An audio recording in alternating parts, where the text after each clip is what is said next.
Ladies and gentlemen, good evening. It's Sunday, December the 10th, fast approaching Christmas, hence why I've got my Christmas jumper on. Welcome to the Red and Blue Review. My name is Nick Philpot. I'm your host this evening, and I'm looking forward to introducing you very shortly to our panel as we lick our wounds, really, over the last couple of few days at Sellers Park. Two defeats on the trot, not looking great, okay, but we'll get to all that later on. But before we do, don't forget you can jump onto our website at any time, watch our back catalogue or listen to our back catalogue as a podcast on www.redandbluereview.co.uk. Please like and subscribe our YouTube channel, and also Tom Clark Samuel's Instagram page. Please get on to our Instagram page, red_and_blue_review. Like, share, follow, do whatever you do on Instagram. He works tirelessly on our behalf. Anyway, gentlemen, good evening and welcome. Who should we go to first? Joe, you're not on the show tonight, so I'll welcome you first. How you doing, mate? Yeah, excited. Not for this, obviously. Oh, yeah. Ladies and gentlemen, in Facebook land, on the YouTube land, you won't know, but tomorrow morning, I think Big Boy's going to jet off and bronzing his godlike body. I think somebody described it once as a temple. Yeah, I said, yeah, it looks like more like the Taj Mahal. Dodging whaling ships, mate. That's what I'll be doing. Buddha temple. A Buddha temple. Yeah, Buddha temple. Yeah. As you're talking, Ian Noble, welcome again, mate, and thank you for sitting in for me again so brilliantly last weekend. How you doing, mate? Yeah, I've been better, Nick. I think I've got a bit of man flu at the moment, actually. I don't think it helped the fact I screamed and shouted at the referee for 90 plus minutes yesterday afternoon. But yeah, so I felt a lot better, my friend. But thanks for asking. Good evening, everyone. I could always send gel round with some Vicks. You can rub it on your chest for you. I don't mind. Well, the good news is you can't catch it in this medium, does it? So, you're all right. You're safe. But there we are. Our fab Tim Richards. Good evening, man. How you doing? Welcome back. Oh, not too bad. Good to see everyone. You okay, mate? Yeah? Yeah, not too bad, thanks. And welcome our leader, club captain, 660 appearances, a superstar in everybody's eyes. Welcome back, Big Jim Cannon. How you doing, mate? I'm very well, thank you. How are you all? Yeah, all good. Do you know what? It's great having you join us on the Sunday night. We love it. Okay, we love it. You can find Jim Cannon on the Red and Blue Review, folks. Whenever he's ready, whenever he wants to be on, he'll be here. Okay, going forward into the new year and long after that. Ask Jim about what he thinks of referees. Is the first question that's come up with the chat. It's on your screen right now. We all know what Nigel. Did we ever clip that up, Nigel? If we did, play it now because it's the most fantastic clip of all time. Right. So, ladies and gentlemen, out in Facebook land and YouTube land, we are going to do something slightly different this evening. We are going to do we know what happened on Wednesday night. I was there. We know what happened on yesterday. Ian and Tim, were you there?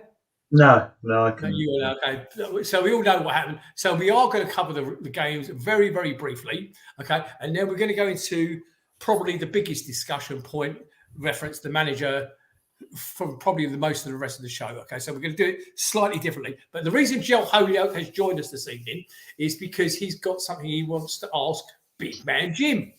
Over to you, mate. A couple of weeks ago, I was working with a fella, and he's been supporting Palace. His name's Pete Smith, and he's been supporting Palace since the late 50s. And I was telling him about the show and who we have on and stuff, and I said, "Oh, we have Jim Cannon's part of our panel," and he was like, "Oh, right." He said, "And we, obviously singing his praises and this, that, and the other," and he said, "Did you know that?" And I'm like, "This is going to be the question." Basically, he said to me that Liverpool approached Palace for you. And being as though we've just played them, is there any truth in that? Were Palace once approached by Liverpool for you? Don't know. I never heard about it. No. It would have been, if it would have been during Terry Venable's reign. And I don't think he let anybody know that clubs were after them because we were going quite well at the time. So I don't know. I've not heard that. I've not heard that. Well, Jill told me that story earlier in the week, and that's why he's jumped on. And I did think about it afterwards, and I thought, well, obviously part of the success of the team of the 80s and everything else, I should think we were probably getting inquiries left, right, and centre. So what was the protocol in those days, Jim? Did the managers ever talk? Do you want to go and talk to them, or did you not? Yeah, you could talk to the managers, but the only way you'd know another club was after you if it was in the papers. And but certainly Terry wouldn't come and tell you that there's clubs after you if he was trying to build a team to say win the old First Division. So it's a bit different today because we didn't have agents. So did you ever get tapped up on the pitch? I know it's not the thing to do, but you hear, or when you were away on international duty, because you hear all the time, Stephen Gerrard and someone's talking about, well, no, it was Stephen Gerrard and might have been David Beckham. But I know that Man United made through the England thing, asked Stephen Gerrard whether he would consider going to Man United. But did that ever happen to you? No, but it did happen in the opposite way, though, because when we played at Chelsea, it would have been 79-80, just after we got promotion, a pre-season friendly. And we used to, the dugouts were obviously the centre, but the tunnel was centre of the pitch in them days. So you'd come out, both teams would come out, and Ray Wilkins was coming out alongside me. And as we come out, he said to me, "Jim, do me a favour, get me here, will you? Because this club is shit." And we beat them 5-0. And after the game, he said, "Have a word with Tell." The following week, he went to Manchester United. Oh, wow. He did end up at Palace, though, didn't he? He was a legend. He played 81 minutes. We lost 6-1. He was there for a little while, Ray. Yeah. Wow. Matty Watson saying in the chat, Jim Cannon was too good for the bin dippers. What was it? Can you put that message back up from? Oh, Paul Holden said both Gel and Jim Cannon on the show. I'm feeling spoiled, is what he said. Now, what could he be alluding to, boys? What could he be alluding to? We'll come to more of that later on in the show. Anyway, Gel, are you staying or are you going? No. I've got to be up at 4 o'clock. So flights quite early. So. And you got you got to pack your smalls as well. Don't forget. Is it just I've got me Mankini and me some factor 60. So don't get your budgie smugglers. Budgie smugglers. on that horrific note, I bid you farewell. Have a good night, everyone. I'll text you tomorrow. Take care. Bye-bye. Okay, so obviously on the back of 2 defeats at Sellers Park, it's now time to hand over to Mr. Noble, the sick note, which is Mr. Noble, and he's going to talk us through just the highlights and lowlights of both matches. Over to you, mate. Thanks, Nick, for that big build-up. Right, so we've got any teams up, Nigel? We haven't rehearsed this, have we? So I'm not sure what's happening tonight, really. There we are. Probably the highlight of Wednesday night was the minute's applause at the beginning for Terry Venables. Obviously, the Palace connection made it all the more poignant to remember the great man. And we did that on Wednesday night before the Bournemouth fixture. There's the team. I think there was one change from the previous outing at West Ham. And, you go into that game with some level of expectation. And I say that guardedly, given what happened and the interview that Roy gave after the game, which we'll come to a little bit later on. But we started pretty brightly, I thought. Ayew had a header from an Elise free kick. He then an effort from the edge of the box, which was tipped over. Lerma shot wide. Lerma was, really up for playing against his old side. And then Bournemouth scored on 25 minutes. It was a corner, badly defended. It was flicked on at the near post, and the guy got the rear post on Wardy's blind side. Wardy probably needs to hold his hands up for that one. Ayew was involved again after that. Shot low and hard, the edge of the box, saved, and Edouard's follow-up was blocked. That took us to half-time. In the second half, we did hit the post. At least they put Lerma through. Didn't realise at the time we actually hit the woodwork. And then, we're chasing the game. And all the way through, you think, it's Bournemouth. We've got to get back into this. And we never really tested them. We never really created a great deal in that second half. And then there was a long ball, a hopeful ball down their left. It was crossed into the middle for their Kiefer Moore to head home on 91 minutes. And then Selhurst Park emptied. Roy, post-match, of course, made the comment about fans being spoilt. It was 4 blanks at home this season, and I think I know what Roy's trying to say to an extent, that there was a sense of expectation going into that Bournemouth game. That we look at those kind of games, Bournemouth at home. It's the same with Forest and Fulham, really. To be fair, when we drew 0-0 with both of those earlier in the season, the kind of games you expect to get something out of. When you look at the fixtures earlier in the season, before balls kicked, you think they're the games we're probably going to get something out of. Not necessarily Liverpool, which was obviously 3 days later. So it wasn't to be. And it's interesting, isn't it, that Bournemouth at the weekend surpassed what they did against us by beating Man United 3-0 in their own backyard. So these are the stats from that game.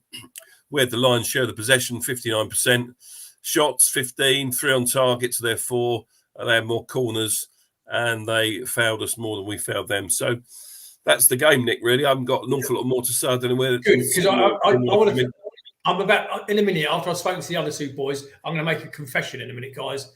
Something that I'm not very proud of. First of all, Tim, did you go on Wednesday night? No. Did you see the game?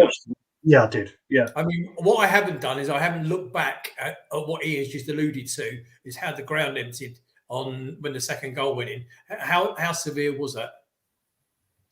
Yeah, I mean, I can't remember. I said to Wendy, I can't remember the last time I heard a Selhurst Park crowd react like that. And I can't remember the last time I've seen it empty. Even the 4-0 against Fulham last year, I don't remember seeing the ground empty like that. I can never remember seeing Selhurst being from fairly full to a ghost town, basically. Really? There were a lot of empty seats. There were a lot of empty seats anyway, because it was Wednesday night. It was on the box. Train strike. It's freezing cold. Jim, I presume you worked both games, did you? Yes, I did. Yeah. Give me your thoughts just on the Wednesday night performance first. Well, I mean, we all know it was poor. I wasn't sure about Roy's. I don't mind his comment about the fans. I think that's probably, he just worded it the wrong way, how he probably wanted to get it over.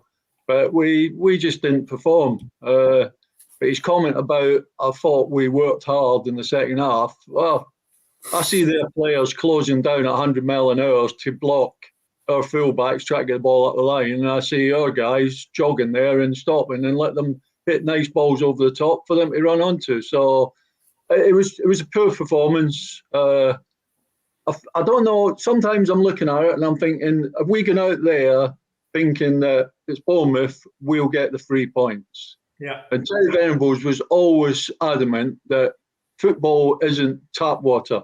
You can't turn it on and off. It's like, if you start bad, it's very hard to pick yourself up and get going again. And I didn't like the way we played. I mean, quickly just talking about the last game, we never tried once to play it out the back. We pushed forward, we got the ball forward. Well, we should be doing that against teams like Bournemouth, but we end up passing the ball, 20 passes across the back, knocking into midfield. We didn't have a good midfield the other night. Richards, he's all right, sort of defensive, but he's not going to set anything up. Lerma's on his own a little bit. So we don't get any far, and it comes back, and we're defending again. So it was very poor. And one of the strengths we've had so far is our defending. Yeah, I'm coming to that. I want to talk to you about that. Our defending has been very poor. Jim, okay, Ian, I know you want to jump in, but can I just, I want to ask you 2 questions in one. First of all, forgive me, but this is your first time you've been on the show since the passing of Terry. Okay, any words about that? And secondly, my second question, unrelated, is what the fuck has happened to our defence recently? I mean, our strength has been, or Roy's major tactic is his defence. Okay, it always has been. He's always set up to defend. We've had a strong back four, even though we know Joel's in his latter years now. Our two central defenders. Jim, from your perspective, please, a word on Terry and a word on our defence, please. Well, I mean, I'd known for quite a while that Terry wasn't well. I mean, the guy was a genius. You know, I know I saw a few comments on Facebook from Palace fans. Yeah, rest in peace, but I didn't like him. But I didn't like him because he come back with a guy that tried to buy the club that didn't know nothing about running a football club. But, I mean, if you're going to judge Terry Venables, you've got to judge him from 1976 to 1980, 81, because all he done was good work. He created a fabulous team. The fans, surely at that time, loved supporting Crystal Palace. I mean, the team of the 80s was obviously overhyped, but, you know, he only went because the chairman at the time had started interviewing people. And I spoke to Vince Allaire yesterday, and he said that we played Coventry away. You remember when Clive Allen scored that goal and the referee disallowed it? Yeah. He seemed to think from that day we went downhill. I mean, I remember the goal, and obviously I remember we didn't play that well after that. But he seemed to think that effect, because it was quite a young team, that really affected us. Again, I'm talking about referees that are just a waste of time. And but Terry was a genius. I mean, his coaching, his man management. He was a funny guy. You could have a laugh with him. You could have a drink with him. He wrote books. He wrote stories. He was on TV singing. Like, the guy was a genius. And every time he was coaching the under-21s, I think, with Dave Sexton. And every time they went out, Vince Allaire and Billy Gilbert would go away, they'd come back. And he said, Glenn Hoddle wants to come and play for us purely because of how good he was. And you've only got to listen to the 96 European Championship players talking about him, how good he was and he was all for players. You know, he never went against players, you know, that sort of the dentist chair episode. You know, he stood up for his players, even though they probably were a bit out of order. But he was just a fabulous guy, and unbelievably good coach. Best coach England's ever had, English coach England ever had by a country mile. Thank you, mate. Good, great words. We're going to come back to the defence question in a second. Tim, you wanted to jump in then, Ian? Yeah. I watched yesterday. I watched the big match revisited, and it was Palace at home to who was it? I can't remember who it was now. Ipswich. And it was the week after. It was that week after that goal that wasn't a goal. And Jim, how you missed that header, I don't know, but I'll let you off that. But the reason I mention it is they interviewed Venables afterwards, and it's the first time I've seen it. And it kind of reflects what Jim was just saying. You know, like, we weren't playing well, and the interview said, "Are you going to tell the team that?" He said, "No, I'm going to give the team 48 hours. They know what happened. They play football. They know. Give him time." And you could see his brain was thinking about the right way of doing it, like a modern manager would do back in those years. So, yeah, I just thought that was really interesting. It kind of echoes what Jim was just saying, really. Ian? No, I was just really interested to hear what Jim's saying about him. You worked with him, you know, you knew him well. And I think, you know, your view is a view that, you know, we all need to listen to and take on board. I think that Euro 96 tournament was very special.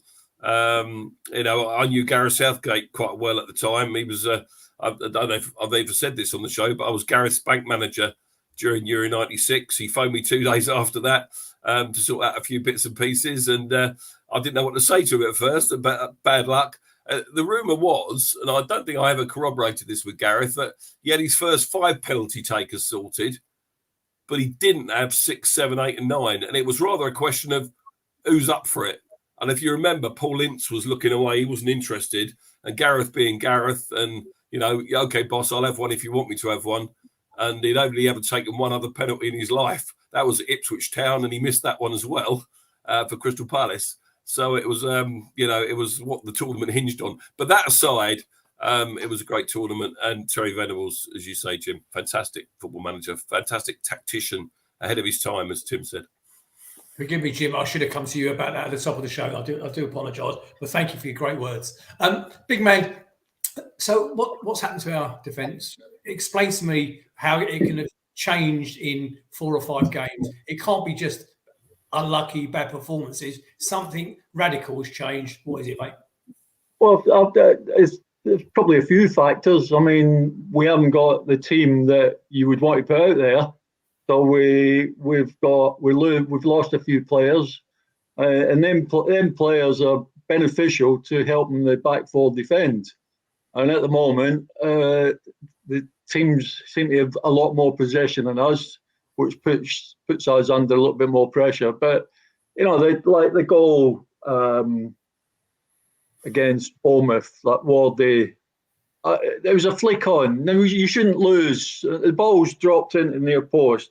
I could see there was 2 players, one defending, one attacking, and the attacker has taken the defender out, which then left a defender against an attacker, but the attacker's in front of him, so he's never ever going to get there. So we should have had another defender in front of that first attacker, so that the guy behind could have just stayed, and he could have gone and attacked that ball. But because there's nobody there, that attacker's cleared that space for that his other mate just to come in and flick it on. And Wardy got caught. Wardy was marking him. As it came in, you could see him marking him, and then he just ball watched.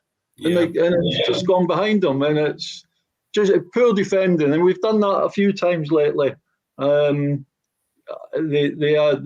Luton game where Anderson sort of just let it go.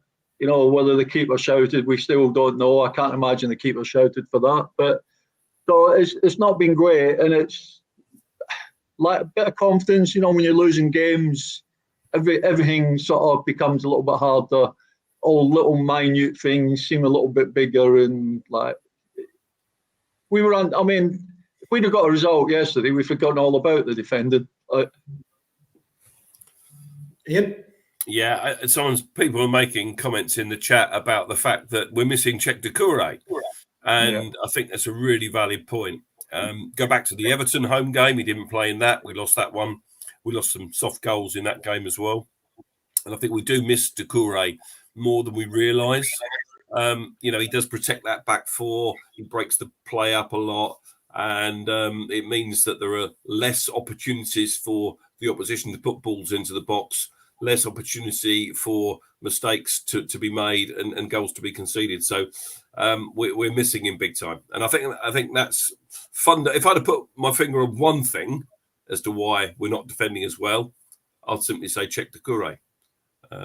Very interesting. Very interesting. And we're going to come on to the injury crisis shortly. Jim, you mentioned a minute ago, you were talking about Joel Ward. I think it's very poignant at this point that we congratulate him. Yes, we know he's in the autumn of his career. We know that he's this could well be his last season. Was it 350 games for the club, Palace Club?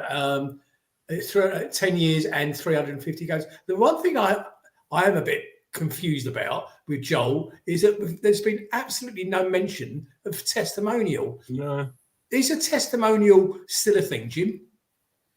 Yeah, I suppose they are, but in this day and age, they just give it away to some charity. So, but whether they can be bothered, I don't know. I'd imagine somebody like Joel Ward would sort of want to do something like that, give $500,000 away to charity or something. It'd be quite nice. But the modern day player don't need it, does he? Yeah. Yeah, I know. Back in your day, Jim, it was to reward the player, wasn't it? For being a loyal servant. It was, because the money weren't great. So, I mean, if you get an extra 10, 20 grand sort of end of the year for spending 9 months going to different dues, it was quite nice. But, I mean, they get that in a week now, so it doesn't really matter. But a lot of them still do it, but purely for... I don't suppose, I mean, a lot of the foreign players, I don't suppose they ever had testimonials. I don't know. Maybe in different countries they don't bother about it. But well, the last one I remember was Julian Speroni's, of course. It was at the end of the season. Same thing. Yeah. I've That's got right, a parking yeah. ticket in Sainsbury's that night. I didn't pay it, but there we go. Interesting. Anybody know anything out of Facebook land? Have anybody heard anything about a testimonial for Joel? Because I'd be quite interested. It'd be something I think we all linked. I think what we're going to do is we're going to move on to yesterday's performance here, and then I think we've got quite. I mean, I know we've touched on the Roy subject, but we're going to do that in great detail in a minute. So cover off the Liverpool game if you'd be so kind. Yeah. Okay. So there's the lineup for the Liverpool game. So yeah, changes in that. Remind me of the changes. I'm prepared this as well as I ought to have done. There was a change, wasn't there? Yeah, Elise. Elise, that's right. Elise dropped out. Yeah, and we were warned that he might not start. I think Roy said, didn't he? You know, he's been advised by the sports science people that he's been out for a long time and the games have coming too thick and fast. So Elise didn't start this game, but he was on the bench, of course. So it was early kickoff. We played Wednesday night and we have to play Saturday lunchtime. It was raining, then the sun came out, so stand in the rain, stand in the sun. I thought we started all right. We started quite brightly, really. Ayew and Lerma combined. Direct shot saved by the keeper. Very good save off the post from Lerma. Hughes wins the ball, plays it into Edouard, and is fouled by Virgil van Dijk, and the referee awards a penalty. And we all think this is good. But, of course, what he hasn't appreciated is that he hasn't spotted this foul in the build-up. So Hughesy fouls the Liverpool player. VAR have said, yeah, it is a penalty, but you need to look at this one beforehand in the build-up. Now, he goes over to the monitor. Yeah, whatever Liverpool want. He goes over to the monitor, and apparently he ran it back, so I'm told, 31 times, and it took about 3.5 minutes for them to decide that that wasn't a penalty because of that foul. Now, my point here is that I thought VAR was about overturning clear and obvious errors. So the referee has allowed play to play on. He's blown up for all kinds of other innocuous things during the game, but he lets this one go. There's a foul, and it gives a penalty. But because VAR have said, look at it, and he looks at it 30-odd times, he then chalks out his decision and withdraws the yellow card. Now, I don't get that at all. Surely it's not a clear and obvious error. Therefore, the penalty should stand. That's my red and blue tinted specs view on it. Probably according to the letter of the law, it's the right thing, and he should have blown up in the first place for a foul, but he didn't. He let the game play on. That's because he's an idiot. You're right. It was a foul, and he should have spotted it to start with. The bloke is a buffoon. Yeah, and the irony is that, of course, in the second half, when we did get the penalty awarded, he didn't give it. He let play on. Now, it was a foul. He caught Mateta. The ball came in from the left-hand side. Mateta was caught. And a few people screamed at the time. I think the Homesdale roared at the time, I think, from memory. Yeah. And the play carried on for about 2 minutes, something like that, before he gets someone in his ear and says, you need to go have a look at this. But how long did he look at that one for? 10 seconds? 1 second. So he knew he'd made a rookie. He'd made a mistake. Therefore, he gives the penalty kick. So it's clear and obvious. Okay, yeah. I've got something on that subject at the time. It was actually 3.5 minutes between the incident and when he got the message in his lug hole. Okay, go back. Did anybody else notice? Now, you would have only noticed this if you were listening to what I'm about to tell you. You'd have only noticed this if you were listening to the BBC Radio London commentary on it. Okay, because if you go back and watch the whole game live with the clock in your top left-hand corner, what minute was that on, Ian? The 57th minute was when the goal was scored. So on 57th minute, he gets the message. He goes over to the clock. Okay, he goes over to the screen, gives the penalty, and they then stop the clock and rewind it. So those 3.5 minutes that you alluded to, okay, didn't actually exist. They went away. No, all that football they played in between it before he got that message in his lug hole, they rewound the clock back. Now, whether they added that on at the end of the game, I don't know. But go back and watch the full highlights again and watch the clock disappear and come back on at the point where the penalty, it's an absolute car crash. Okay, and Andy Madley, or whatever his bleeding name is as responsible for it as anyone else. Carry on in. Yeah, I think it was a very, very poor refereeing display. We'll talk about the yellow cards in a minute. But look, he's made 2 errors there, a judgment. A, he's missed a vital foul in the build-up to the penalty that he did give. And B, he's missed a penalty that he should have given, that he then went back and awarded later. So as Roy said in his post-match press, I think it was his interview with TNT Sport, he said, who's refereeing this game? Is it the man on the pitch or is it the bloke upstairs? And it's really the bloke upstairs, isn't it? It's crazy. None of us like it. It's bonkers. There was some confusion about who was going to take the penalty. Of course, Eze's not playing. Edouard was off the pitch by then. Mateta grabs the ball straight away. All right, he was fouled, but he wanted it. He clearly wanted it. And there is an element of, if you're not sure who's going to take the penalty, it's the player that's got the most confidence, that wants to grab the ball and will take the kick and hopefully score a goal. But Ray Lewington, did you spot? Ray Lewington was screaming at Jordan Ayew for him to take it. And Ayew got the message and he went over to Mateta saying, they want me to take it. Mateta wasn't having any of it. He just kept the ball in his hand. And in the end, Wardy got involved and told Ayew to back off. But there was, again, we're not exactly got ourselves organised for that situation, which, again, I suppose disappointed me a little bit because when you've got 11 players on the pitch, doesn't matter who's on the pitch, you should know who's going to take the penalty. You shouldn't have to then decide between you. Am I right or wrong, Jim? What do you think about that? Oh, yeah, normally you've got your penalty taker and normally somebody else that would want to take it after that. But obviously if Edward takes him and he's off the park, but I seem to remember, was it earlier in the season when Edward was Mateta was fighting to get the ball for a penalty, and whoever it was, I can't remember who it was, but sort of shooed him away. So, I mean, if he's a competent guy and he wants to take it, but yeah, you think it'd be a little bit more organised. So, yeah. So look, we're 1-0 up, and we think this is pretty good. And then come the yellow cards. So Jordan Ayew, let's talk about his 2 yellow cards. The first one, Liverpool get a free kick, and he sort of goes to stand in the way to stop him taking it quickly. All right. Now, apparently that is now a bookable offence. But when Virgil van Dijk took the kick, he tried to jump out of the way. So he didn't try and block it. He just tried to jump out of the way. So that was a yellow card. And I just think that's incredibly harsh for a yellow card in itself anyway. But I suppose if they're the rules. But then 15 minutes later, he just catches the Liverpool player who's there he is. He just catches him. And as Roy has said as well, again, in his post-match stuff, maybe it's a foul, okay? But why is it a yellow? He's on a yellow already. What happened to referees saying to players, look, mate, you're on a yellow card. Be a bit careful. You do that again and you're probably off. There's no warning there at all. Madley was almost smirking as he brandished the red card. I don't know if we got a picture of that one, Nigel, but there is a picture of it. And someone's put a Liverpool badge on his top, haven't they? Superimposed it. But, he was almost delighted. He could not wait to get those 2 cards out of his pocket and send a Palace player off. And apparently he's got some history in sending off Crystal Palace players, Andy Madley. And the other thing is that apparently he's refereed Liverpool a dozen times and they've never, ever lost when he's refereed them.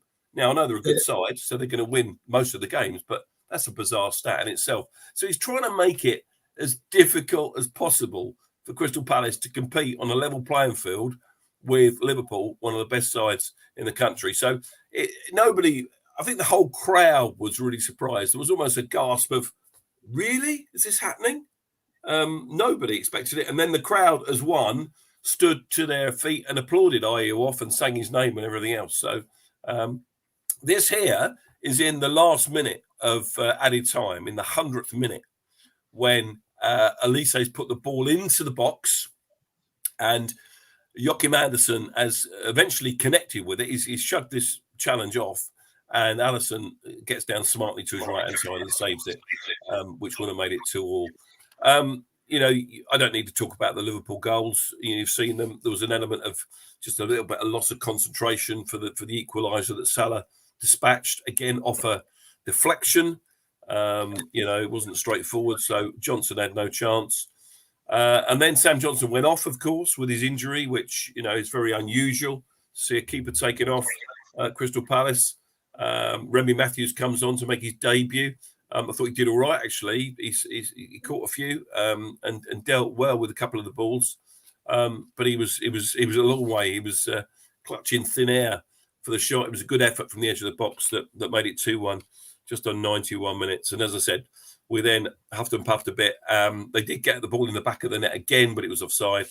And then there was that last gasp chance that I've already alluded to. So we end up losing the game 2-1.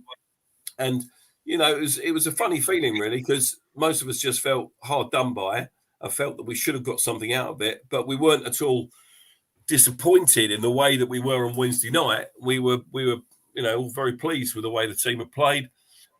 Liverpool inevitably had most of the possession, more shots, but not more shots on target. So they didn't really trouble us much. And there's the foul count, 17 fouls each. So you tell me how we can have so many bookings. There they are. Ward, Ayew twice, Lerma, Richards, Anderson and Amada both in stoppage time, and then 2 Liverpool bookings in stoppage time. How does that actually work? I just don't get it. Why? Ian, just so you know, Rob Donovan, and sorry, forgive me, somebody else in the chat has actually told us this. Crystal Palace will be issued with a £25,000 fine, having received 9 cards against Liverpool. With such a financial penalty,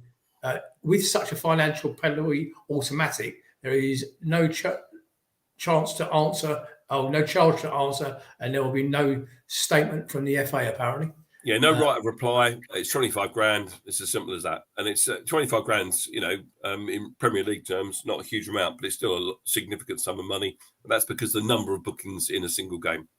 But I think Madley was out of order. I mean, Roy summed it up when he was interviewed afterwards. I thought, as badly as his interview was after the Bournemouth game, what he said after the Liverpool game was spot on.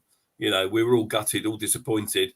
Madley had a bit of a mare, so it was just one of those days at the office. And I'm concerned about games like this. Liverpool at home, it's not really going to define our season, but the fact that it comes on the back of other games when we haven't picked up the points we maybe were expecting means that it's a hard one to take. We're coming back onto that. It's just a shame that we haven't got an ex-professional football player that's made 660 appearances with the club joining us on the show that could actually tell us honestly what he thinks about referees.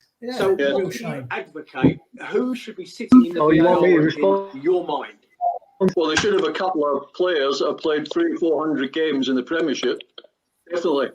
I've already said that. They would have to be retired guys, obviously, but yeah. I mean, the referees, from the day I first started playing, I've thought they were wankers.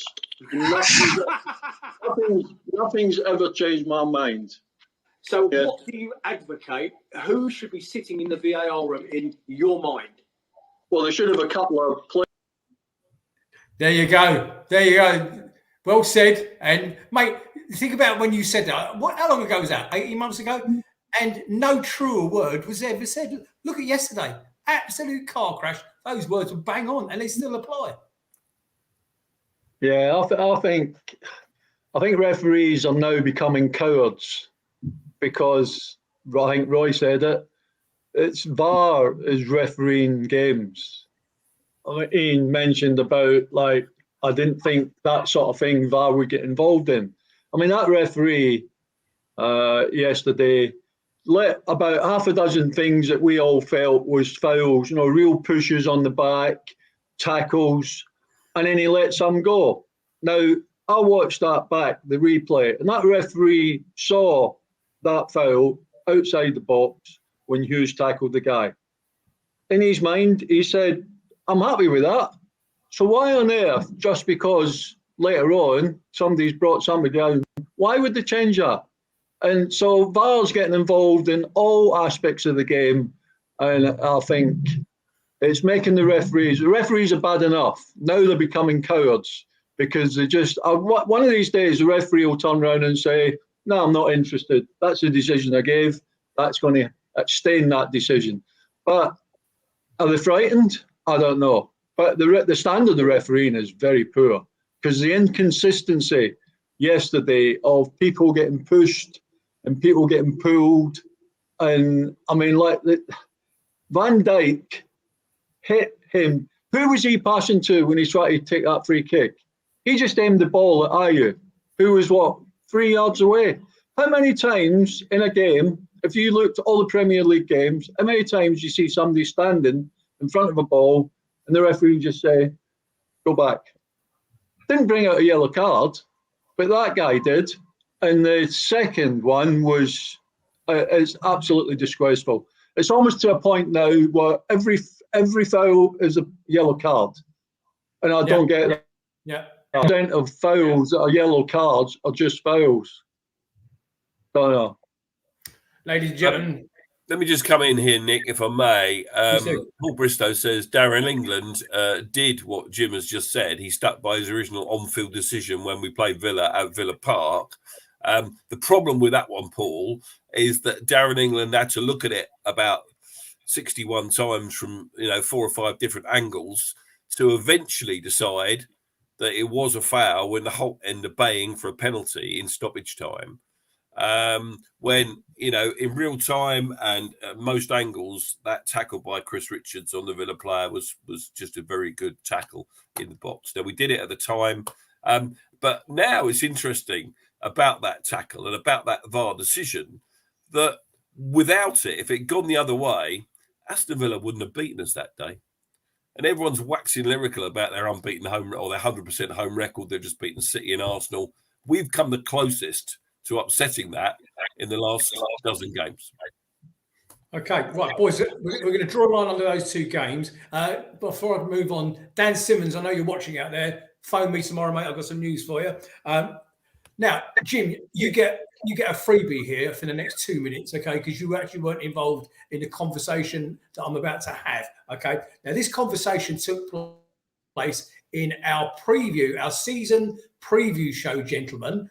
Tim and Ian, I'm looking at you in particular, along with others, okay? And we made a prediction. We all made where do we think we will finish up at the end of the season predictions? Gentlemen, in case you can't remember, I have the list in front of me, okay?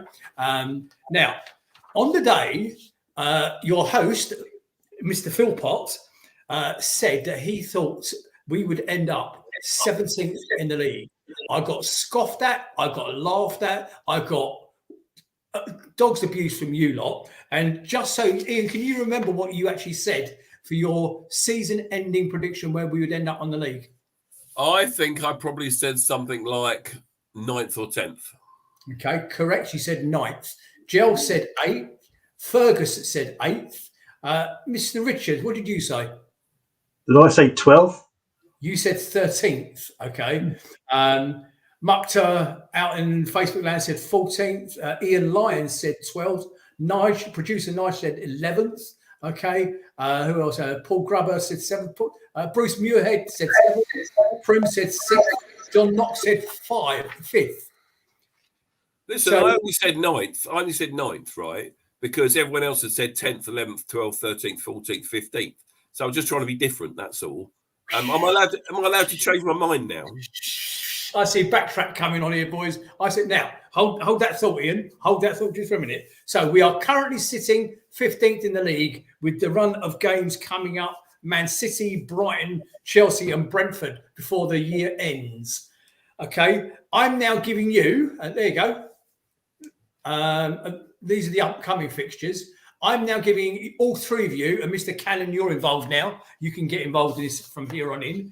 A chance to reset your predictions for the rest of the season. Bear in mind our injury crisis, which includes Chet Decore, Jez Raksaki, Rob Holding, Dean Henderson, who, by the way, looks as though he could be fit to return for the Brentford game.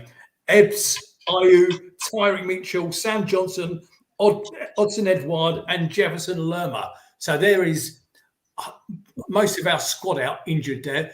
This is your opportunity, boys, to reset your predictions, please, for the end of the season. Mr. Noble, I'm coming to you first. You said 9th. Where do you believe that we will finish now?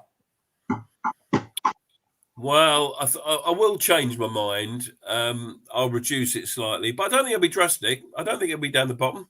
I think we'll be Crystal Palace 12th. There you go.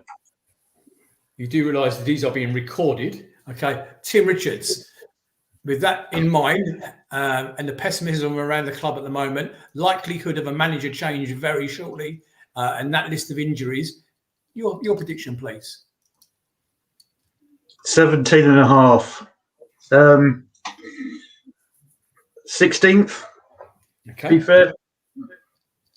Ladies and gentlemen in Facebook land and on Twitter, please, and on YouTube, can you please, I can see a couple of you already starting to do it. John Kenny saying 14th. Richard Thomas is saying 12th. Where do you think we're going to end up? Dean saying 17th. John Knox is on there. He's changed his tune. He said 5th to start with. He's now saying 13th. Dan Simmons is saying 15th. Jim Cannon, with your experience, all your years of experience, you've seen us through thick and thin, good, bad and ugly. And there's been plenty of ugly. Where do you predict that we will finish at the end of the season? Above the bottom three. So what are you saying? 17th? I'm not saying anything. I thought if we finish second, then I've been right. We're above the bottom three. Oh, talk about split hairs. Fucking hell. Go on, give me a number. I was going to say 16th. 14th. 14th. Do you know what? That's pretty damn optimistic, if I'm honest with you. Because, like I said, you've all picked numbers, so I don't want to be the same as everybody else. Okay, well, don't forget, I initially went with 17th at the beginning of the season. I'm actually going to go 17th. I'm going to stay with. I'm going to stick. My worry is that bit. Okay, the worry is what's underneath 17th, and it's not out of the question. Okay, because the reason I'm talking about this now is because we were all full of optimism when Roy was reappointed and given this 1 year contract. Peter Kay, the comedian Peter Kay, I saw one of his concerts one day, and he was talking about every wedding. There's always somebody, there's always a relative out there. We've all got a relative. They'll probably be around your Christmas table. He described him as Uncle Knobhead. Uncle Knobhead. He's the geezer that's going to say something completely out of kilter to everybody else. He's incorrect, politically incorrect. He can't say right for saying wrong.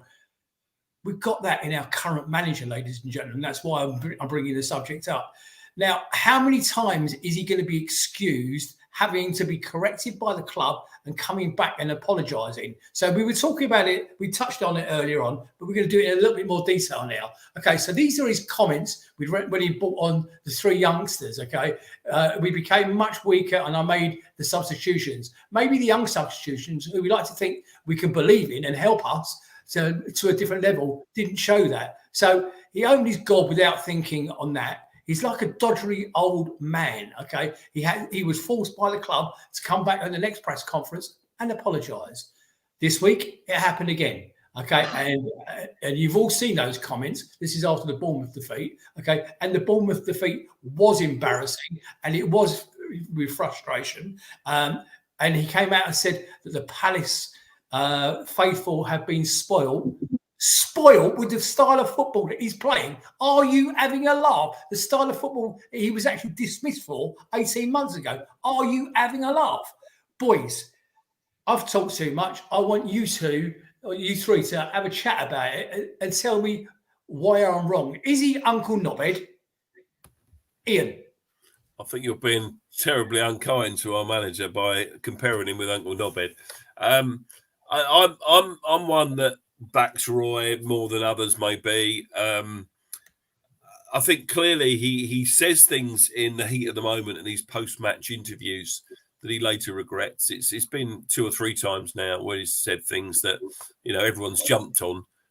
Clearly, we haven't been spoilt per se as supporters of Crystal Palace. But I think what he was alluding to there with the Bournemouth game was that, as I said earlier, there was an expectation. You know, we thought we were going to win it, and we didn't. And no matter how much we huffed and puffed, and you know, clearly the players put in some effort. I'm not saying they didn't put in any effort, but it got, you know, to the appearance of the people watching the game, it looked as if, you know, we weren't trying maybe as hard as some of the Bournemouth players were, and therefore we lost the game. But I can see where he's trying to come from. And then, you know, he realises he's made a faux pas.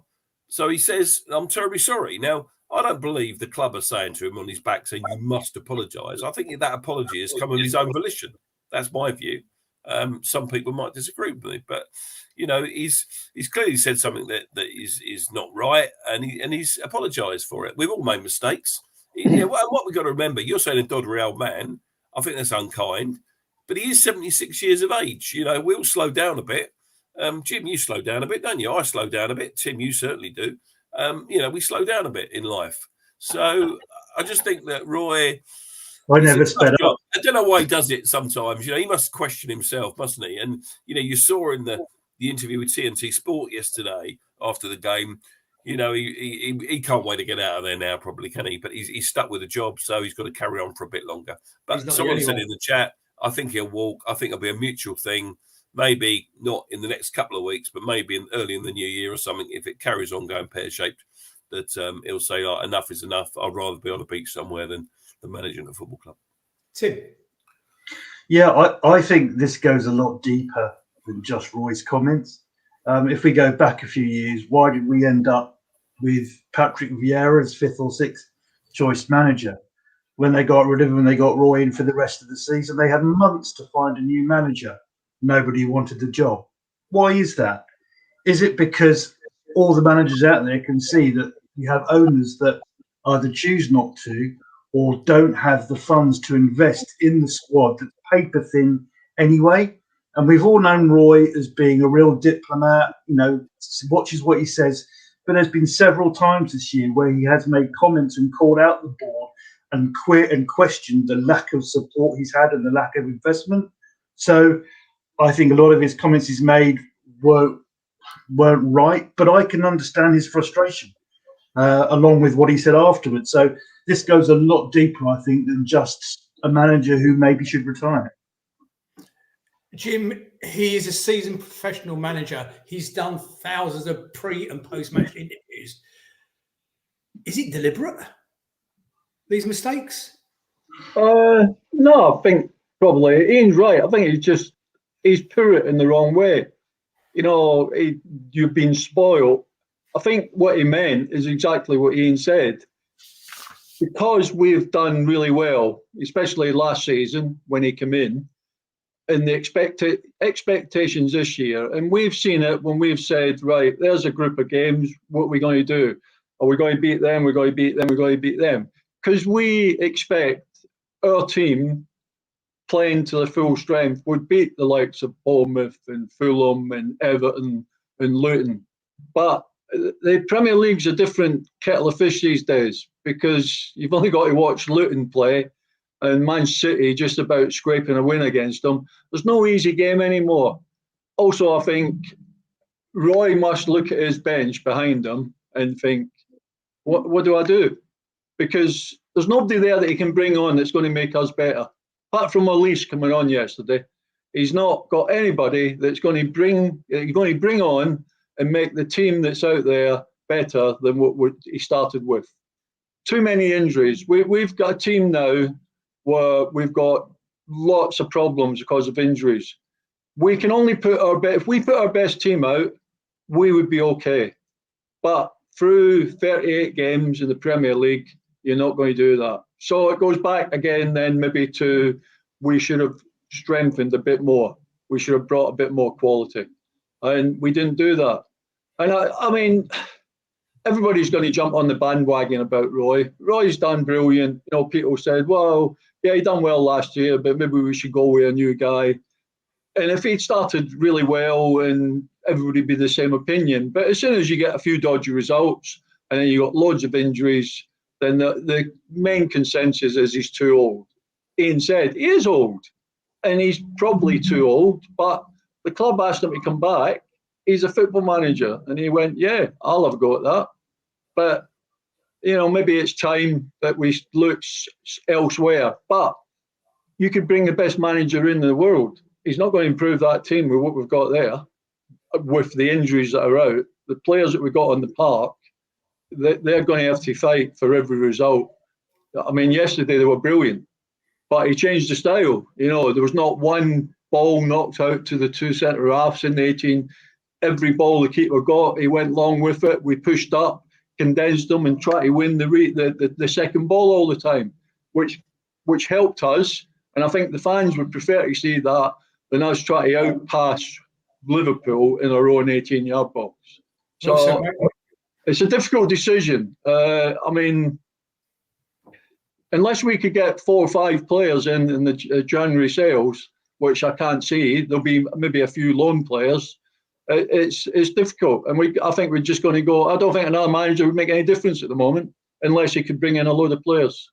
My concern on that subject, Ian, I'm coming to you, and Tim, I'm coming straight to you. My only concern about what Jim's just said is that the longer we leave him in that position, and Ian, you're muted, the longer we leave him in that position, that they're not going to give Roy a large budget to spend in the January window. Okay, knowing full well that they're going to replace him in June at worst, but at best they're probably going to replace him in January. Ian. Yeah. Look, Roy will leave in the next, I reckon, within the next few weeks. That's what my view is. He doesn't need the money. One of the reasons I think he's done this job this season is he's actually a Crystal Palace supporter. Palace are his club. I don't think he would have done it anywhere else. Okay, he had that little spell at Watford, but, you know, he loves this club. He's passionate about this club. He's disillusioned with the modern game. He made that very clear yesterday.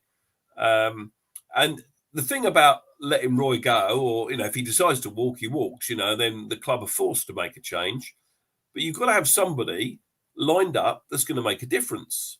You know, you can't just assume that getting rid of Roy is the answer, because it's not. It's half the equation. So who are you going to get in? Now, we've been linked with 2 or 3 names, and, you know, we've talked about Steve Cooper and Potter, Graham Potter, and people like that. But you've got to have that person lined up, and they've got to want to come here and be ready to hit the ground running, because there isn't any time. There's no luxury here. You know, you can't sort of give someone time to bed in.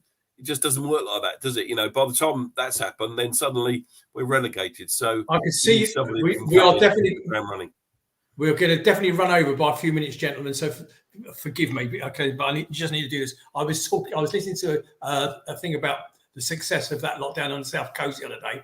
I'll give you a clue what makes them different to Crystal Palace. They knew that Chelsea was sniffing around Potter.